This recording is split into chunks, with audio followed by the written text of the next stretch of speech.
I am here to talk about a topic that's kind of being addressed in the industry of circus tricks versus training.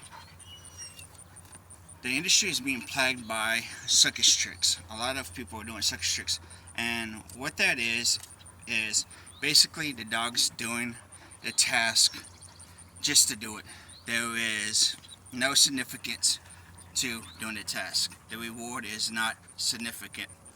It's not like it's apprehending suspects, that it's, defusing bombs or whatever, that it's tracking down Al Qaeda or whatever, or drug cartel or any of this. It's just people do it because they seen Facebook videos and they look cool, so they decided they want to do it. So that leads to training, right? Well, I'm here to change up the subject a little bit. What y'all consider training is not training, it's conditioning. And what conditioning is having the dog do something that it already knows how to do, but having it do it for a purpose, for a reason. And that could be flawed, that cannot be flawed. I'm not going to judge anybody's personal way of training, conditioning a dog.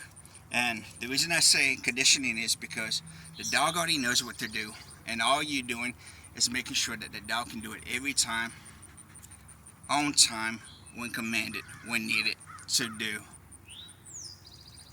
Alright? So, with that said, what conditioning looks like. You see my window right here, right? Conditioning would be having that dog come through that window just because it has to be in this area right here, because there's something in this area that it needs to address, right? So that's what conditioning is, and it just goes straight into this, right? Or if you got the ladder right here, conditioning would have it go straight up and get to this point and go beyond it, go into whatever structure, whatever situation is beyond that point. That is conditioning. Now, what is training?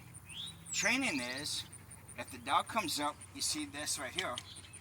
You see this one is different, this one and this one is different. These two are the same, these two are the same, but these two are different than these two, right?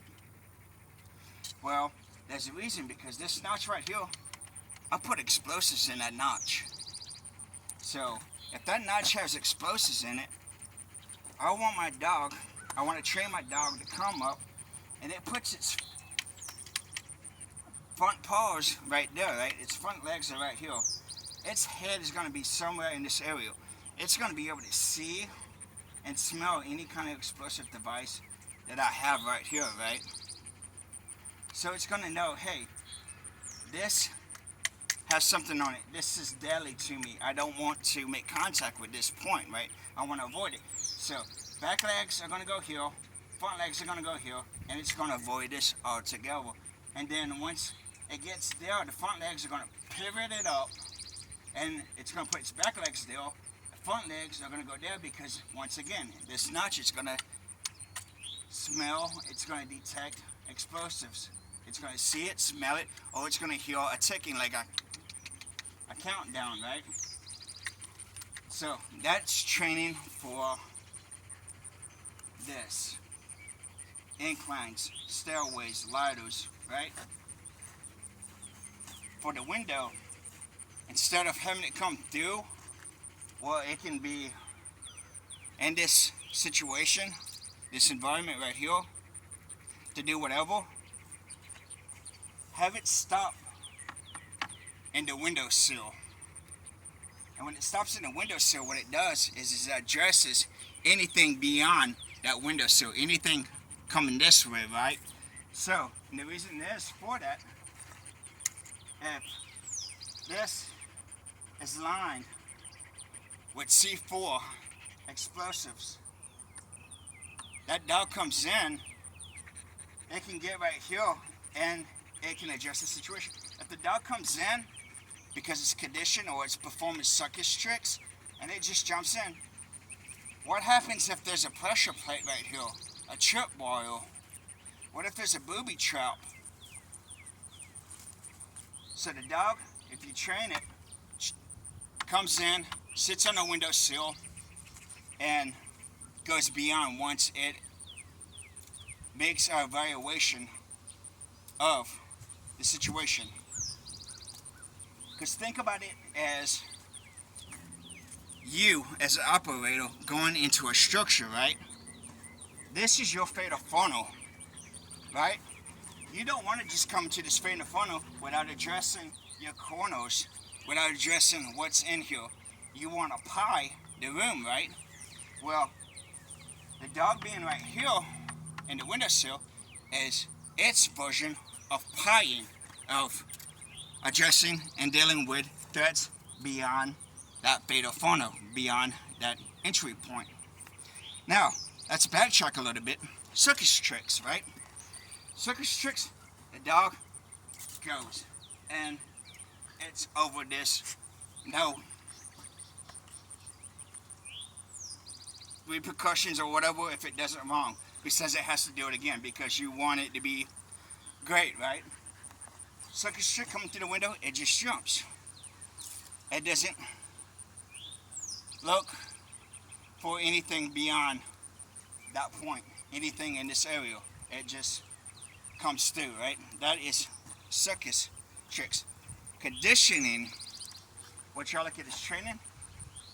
It has a purpose for coming into here, and that purpose overrides situational awareness, situational effectiveness as far as being able to read and address different issues, different dangers, different threats, different presence. And because what if coming through this window, a bad guy comes and he gets to this point right here, and he throws a switch and it triggers explosive devices along this window that you touch a wire jumping through, it blows everything up. Well, if the dog's trained, what the dog does, even before it jumps in that sill, it picks up on anything in the sill. It addresses the entry point up at the phone, and then it jumps in and addresses everything beyond it. Looks for threats, smells for threats, listens for threats. So that is how you do training versus conditioning versus circus tricks. Don't want to be circus tricks. That's for sports. That's for people who watch too much Facebook videos, too much social media videos. People who just do it because they think it's cool and they watch too many movies. John Wick, Max, all these other things. So training, people who want to be high speed, that have a purpose or want to have a purpose for doing it, but they're doing it wrong because they're not training, they're conditioning.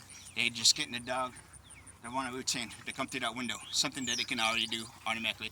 The only thing you do training-wise is you train the dog to overcome fears of jumping through structures, of jumping into situations. And technically, once that is broken down and taught to the dog to overcome that, it's no longer training, it's conditioning. But training is, I can have explosive fear, I can have explosive fear. Okay, that's one scenario. Next scenario, I won't have any explosives until it's on the other side, when it's actually into the structure. Situation or the scenario leads to what makes it different. If you train for scenarios or situations, then it's training. But if you don't throw in different scenarios or situations, you just had the dog running up on it because of agility and everything, that's not training, that's just conditioning. You're doing an agility condition for that dog, right? So, any questions?